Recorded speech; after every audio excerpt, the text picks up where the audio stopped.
I didn't realize it at first, but something has been quietly bothering me. Not loudly, not dramatically, just enough to sit in the background every single day. It's this feeling that I'm busy, but not really moving. That my days are full, but my progress feels thin. And the uncomfortable part is this: I can't blame anyone else for it. Because nothing is wrong, no disaster, no crisis, no obvious failure. Just this slow sense that time is passing, and I'm not fully inside it. I wake up, do what I'm supposed to do, handle responsibilities, check things off. From the outside, it looks fine, but inside, it feels like I'm running a loop, repeating days, repeating thoughts, repeating decisions that feel safe. And the truth I don't like admitting is that comfort can look exactly like progress, until you zoom out. For a long time, I told myself I was being patient, that I was waiting for the right moment, that consistency would eventually take care of everything. But patience slowly turned into delay.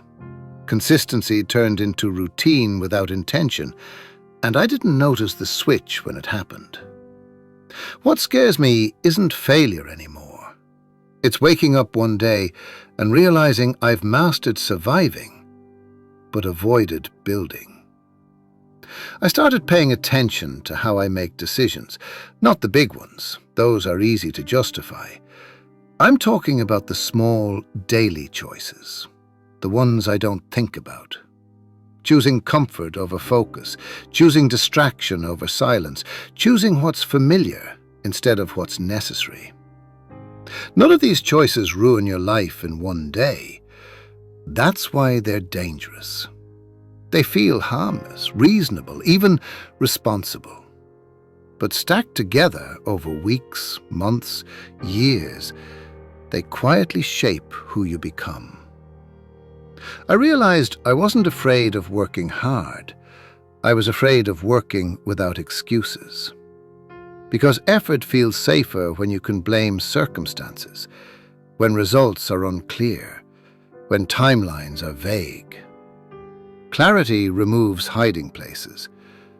And I've been hiding, not from people, from myself. I used to think discipline meant forcing myself to do things I didn't want to do.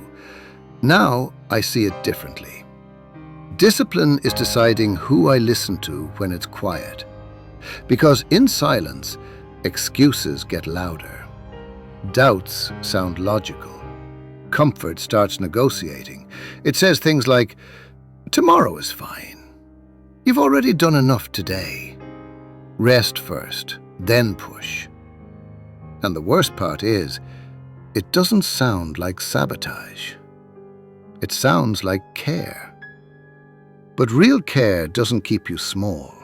It doesn't protect you from growth. I noticed something else too. I consume clarity more than I practice it. I understand what needs to be done. I just don't always sit long enough to feel the weight of not doing it. Information became a substitute for movement. Awareness replaced action. And I let that happen because thinking feels productive without being uncomfortable. Action has consequences. It exposes you.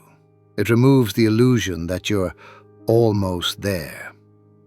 The moment you act honestly, you find out where you actually stand. And that can be hard to face. I don't think my problem was motivation. I think it was avoidance, dressed up as planning. Avoidance of boredom, avoidance of uncertainty, avoidance of the version of myself that would have no one else to blame.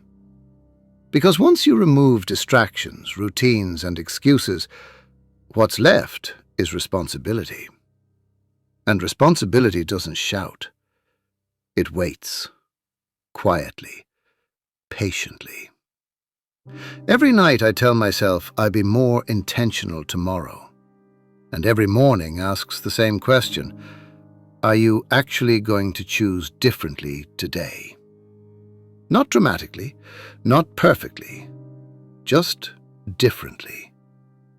That's the part I keep coming back to. Change doesn't happen when life explodes.